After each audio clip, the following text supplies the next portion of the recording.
ओवीज kitchen या recipe चॅनलमध्ये तुमचे स्वागत आहे. तर आज आपण बीटापासून अतिशय भन्नाट अशी रेसिपी पाहणार आहोत.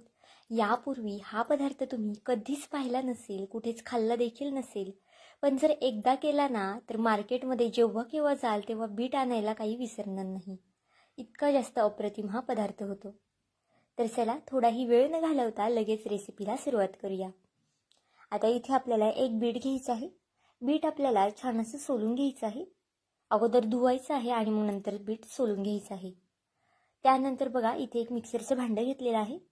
आपण इथे कोणताही नाश्त्याचा पदार्थ करत नाही. रेसिपी खूप जास्त वेगळी आहे किंवा गोडाचा पदार्थसुद्धा करत नाही. त्यामुळे नक्कीच व्हिडिओ शेवटपर्यंत पहा. आणि हा पदार्थ तुम्हाला इतका आवडणार आहे ना तर तुम्ही आठवड्यातून 2 ते 3 वेळा तर करालच, पण पाहुणे आले ना तर आवर्जून हा पदार्थ कराल. तर बघा बिटाचे इथे छोटे छोटे असे मी तुकडे करून घेतलेले आहेत. शक्यतो जास्त मोठे तुकडे करू नका, कारण की आपल्याला हे छान असं वाटून घ्यायचं आहे. एक हिरवी मिरची घालून घेतलेली आहे आणि अर्धा चमचा यामध्ये मी जिरं घालून घेतलेलं आहे. आता हे पाणी न टाकता आपल्याला छान असं बारीक वाटून घ्यायचं आहे. तरी ते बघा पाणी न टाकता छान असं मी हे बारीक वाटून घेतलेलं आहे. अगदी भरभरीत आहे, म्हणजे छोटे छोटे कण यामध्ये राहिलेले आहेत. अगदी याच पद्धतीने वाटायचं आहे. आता हे साईडला ठेवूया, तोपर्यंत आपण इथे कांदा कट करून घेऊया. तर बघा इथे मी 2 कांदे घेतलेले आहेत. आता कांदा आपल्याला कसा कट करायचा आहे ते सुद्धा इथे तुम्ही पाहून घ्या. एक कांदा आपल्याला इथे छान असा बारीक कट करायचा आहे. रेसिपी खरंच खूप जास्त वेगळी आहे. ही रेसिपी एकदा केली ना तर नक्कीच सगळेजण या रेसिपीच्या प्रेमात पडतील आणि कळणार सुद्धा नाही ही बिटाची रेसिपी आहे, कारण की दिसायला सुद्धा अगदी वेगळी दिसते आणि खायला म्हणाल तर अगदी अप्रतिम दिसते. तर बघा कांदा छान असा कट करून घेतलाय बारीक. आता हा दुसरा कांदा आहे ना तो आपल्याला उभा कट करून घ्यायचा आहे. तर बघा मोठ्या मोठ्या फोडींमध्येच इथे मी कांदा कट करून घेतलेला आहे. व्हिडिओ इथपर्यंत पाहिलाच आहे आणि व्हिडिओ थोडा जरी आवडला असेल ना तर नक्की चॅनलला एक सबस्क्राईब आणि व्हिडिओला एक लाईक करायला विसरू नका, कारण की नवीन यूट्यूबरसाठी तुमचे एक एक लाईक एक एक सबस्क्राईब हे खूप जास्त मोलाचं असतं.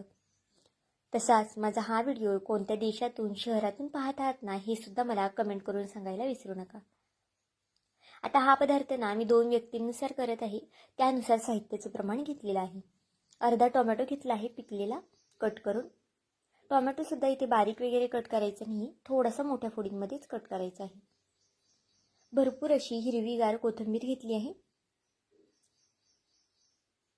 आता बघा ते आपण साईडला ठेवूया आणि जे वाटून घेतलं होतं ना ते घेऊया बिटाचं. एक बाउल घेतला आहे, वाटी घ्या किंवा मग एखादं मोठं भांडं घेतलं ना तरी सुद्धा चालेल. आता जे काही बीट आपण वाटून घेतलं होतं ना ते काढून घेऊया. शक्यतो मुलं बीट खात नाही किंवा मग बीट खायला कानकूस करतात, तर नक्कीच हा पदार्थ त्यांना तुम्ही देऊ शकता. किंवा मग मोठ्यांना सुद्धा काही काहींना बीट वगैरे आवडत नाही खायला, कारण की त्याचा उग्र वास असतो. पण जर हा पदार्थ केला ना त्यांना कळणार सुद्धा नाही यामध्ये बीट आहे ते. आता बघा सगळं आपण जे बीटाचं होतं ना ते काढून घेतलेलं आहे. यामध्ये कोथिंबीर घालूया थोडीशी आणि जो बारीक कट करून घेतलेला कांदा होता ना तो घालून घ्यायचा आहे. कांदा इथे मी एक घेतलेला बारीक असं कट करून मीडियम आकाराचा. एका बीटासाठी एक कांदा पुरेसा आहे. पण हा पदार्थ करताना एका बीटाचा न करता तुम्ही जास्त प्रमाणात बीट घ्या, कारण की अजिबातच पुरत वगैरे नाही हा पदार्थ. आता एका साईडला गॅसवरती कढई तापत ठेवली आहे. कढई तापली की त्यामध्ये आपण जो मोठ्या मोठ्या आकारामध्ये कांदा आणि टोमॅटो कट करून घेतला होता ना तो घालून घ्यायचा आहे. आता कांदा आणि टोमॅटो छान असं आपल्याला परतून घ्यायचं आहे तेलावरती. तर बघा कांद्याचा आणि टोमॅटोचा रंग थोडासा चेंज झाला ना की आपल्याला हे काढून घ्यायचं आहे. तर इथे पाहू शकता कांदा टोमॅटो छान असा परतलेला आहे. आता यामध्ये भरपूर असं लसूण घालूया. 2 तुकडे इथे मी लहान अद्रकचे घातलेले आहेत. अद्रक जर आवडत नसेल स्किप केलं तरी चालेल. अगदी थोडीशी कोथिंबीर घालून घेतलेली आहे. आता आपलं हे छान असं परतून झालेलं आहे. गॅसची फ्लेम बंद करूया आणि ज्या भांड्यामध्ये आपण बीट वाटलेलं ना त्याच भांड्यामध्ये हे वाटण काढून घेऊया आपण.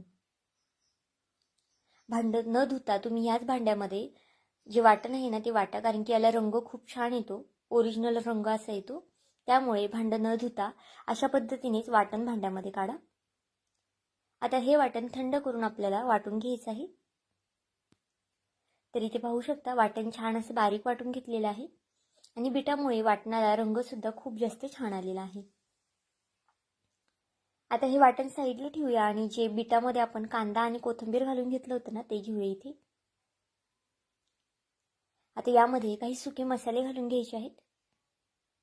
मसाले अगदी बेसिक घालायचे आहेत, जास्त सुद्धा मसाल्यांचा वापर करायचा नाही, कारण की ऑलरेडी यामध्ये आपण हिरवी मिरचीचा वापर केलेला आहे. अर्धा चमचा हळद, अर्धा चमचा धना पावडर आणि 1 वाटी आपल्याला इथे बेसन पीठ घालायचं आहे. जर चमच्याने मोजलं तर 2 चमचे इतपत हे बेसन पीठ आहे. वाटी खूप जास्त लहान आहे त्यामुळे 2 चमचे बेसन पीठ पुरेसं आहे. जास्त सुद्धा बेसन पिठाचा वापर करायचा नाही, नाहीतर मग पदार्थ जास्त पौष्टिक होणार नाही आणि मग खायला सुद्धा इतकं छान लागणार नाही. तर इथे बघा चमच्याने छान असं हलवून घेतलेलं आहे. आता हे इथे मी चमच्यानेच हलवलं आहे, तुम्ही हाताने सुद्धा हलवू शकता. तर बघा आता यामध्ये आपल्याला चवीनुसार मीठ घालून घ्यायचं आहे आणि पुन्हा छान असं हे मिक्स करून घ्यायचं आहे. नक्की पदार्थ काय आहे हे अजूनही तुम्हाला नक्कीच कळलं नसेल, पण व्हिडिओ तुम्ही शेवटपर्यंत पहा. पदार्थ खूप जास्त वेगळा आहे, युनिक आहे.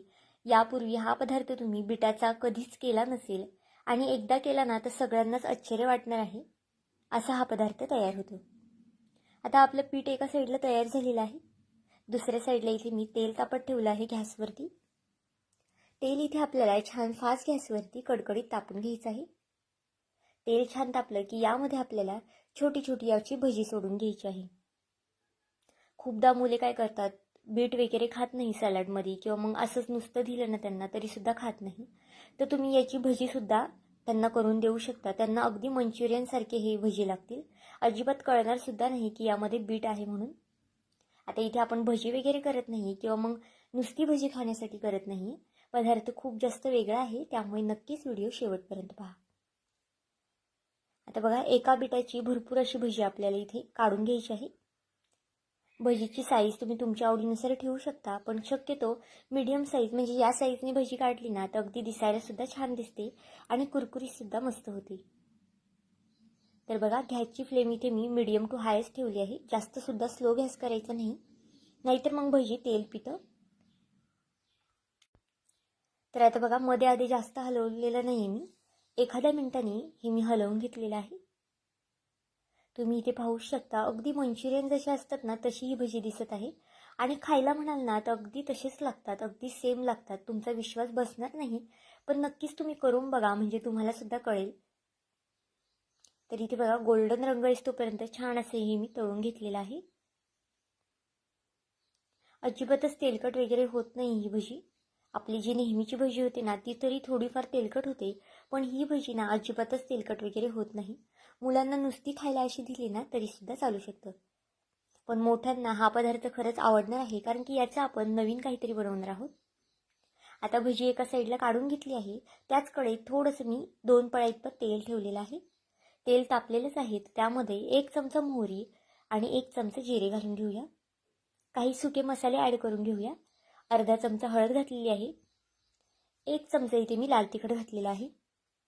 1.5 चमचा इथे मी बेडगी मिरची पावडर घातलेली आहे. 1 चमचा इतपत मी धना पावडर घातलेली आहे आणि अर्धा चमचा इथे मी जो भाजीचा मसाला होता माझ्याकडे ग्रेव्हीचा तो घातलेला आहे. तुम्ही कांदा मसाल्याचा वापर करू शकता किंवा मग किचन किंग मसाल्याचा सुद्धा वापर करू शकता किंवा मग पनीर मसाला तुमच्याकडे असेल ना तर त्याचा सुद्धा वापर करू शकता. मसाले अर्धा मिनिट फक्त तेलावरती परतून घ्यायचे आहेत आणि लगेचच आपल्याला जे वाटून घेतलं होतं ना ते घालून घ्यायचं आहे वाटण. आता वाटण घालून घेतल्यानंतर ना आपल्याला गॅस मिडियम ठेवायचा आहे आणि हे वाटण छान असं परतून घ्यायचं आहे. वाटण तुम्ही जितकं परतशाल ना तितकं आपल्या भाजीला रंग छान येणार आहे. तर बघा 1 मिनिट इथे मी हे परतून घेतलेलं आहे. त्यानंतर 1 चमचा इथे दही घातलेला आहे. दही घालणं खरं तर खूप जास्त ऑप्शनल आहे. तुम्हाला जर आवडत असेल तर घाला किंवा मग तुमच्याकडे अवेलेबल असेल तर घाला किंवा मग नाही घातलं तरीसुद्धा चालणार आहे. आता दही घातल्यानंतर पुन्हा आपल्याला 1 ते 2 मिनिटं हे वाटण छान असं परतून घ्यायचं आहे. बघा वाटणाला छान असा रंग आलेला आहे आणि हे वाटण आपण बिटामध्येच वाटलेलं आहे, म्हणजे बिटाच्याच भांड्यात वाटलेलं आहे ना, त्यामुळे अजून छान याला रंग आलेला आहे. आता यामध्ये मी अर्ध्या ग्लासला कमी पाणी घातलेलं आहे. पाणी आपल्याला शक्यतो गरम घालायचं आहे. आता ही भाजी तुम्हाला जितकी पातळ ठेवायची आहे तितकं तुम्ही पाणी ॲड करा. पण इथे मी थोडीशी ग्रेव्हीसारखी भाजी करते, त्यामुळे जास्तसुद्धा पाणी ॲड केलेलं नाही. आता आपल्या कालवणाला उकळी आलेली आहे. आता जी भजी करून ठेवली होती ना ती यामध्ये घालून घेऊया. तर आता सगळी भजी यामध्ये टाकून घेतलेली आहे. आता चवीनुसार मीठ घालून घ्यायचं आहे. मीठ शक्यतो बेतात घाला, कारण की भजीमध्ये सुद्धा आपण मीठ घातलेलं आहे. पुन्हा भाजी छान अशी मिक्स करून घेऊया आणि झाकण ठेवून आपल्याला ही 5 ते 6 मिनटं मीडियम म्हणजे स्लो गॅसवरती शिजवून घ्यायची आहे. तर बघा, अगदी स्लो गॅसवरती इथे मी 5 ते 6 मिनटं झाकण ठेवून भाजी शिजून घेतलेली आहे. तुम्ही इथे पाहू शकता भाजीला रंगसुद्धा किती छान आलेला आहे. तुम्ही यापूर्वी बिटाची भाजी कधी ऐकली होती का, किंवा मग खाल्ली होती का? नक्कीच नसेल खाल्ली, नक्कीच एकदा या पद्धतीने ही भाजी करून बघा. चपातीबरोबर, भाकरीबरोबर किंवा मग भाताबरोबर कशासोबतही खा, अगदी अप्रतिम लागते. पाहुणे रावळे आले ना, नक्कीच आवर्जून हा पदार्थ करा. तर आजचा हा व्हिडिओ तुम्हाला कसा वाटला हे मला कमेंट करून नक्की सांगा. आणि चॅनलवरती नवीन असाल तर चॅनलला एक लाईक आणि एक सबस्क्राईब करायला विसरू नका. भेटते तुम्हाला उद्याच्या व्हिडिओमध्ये. बाय.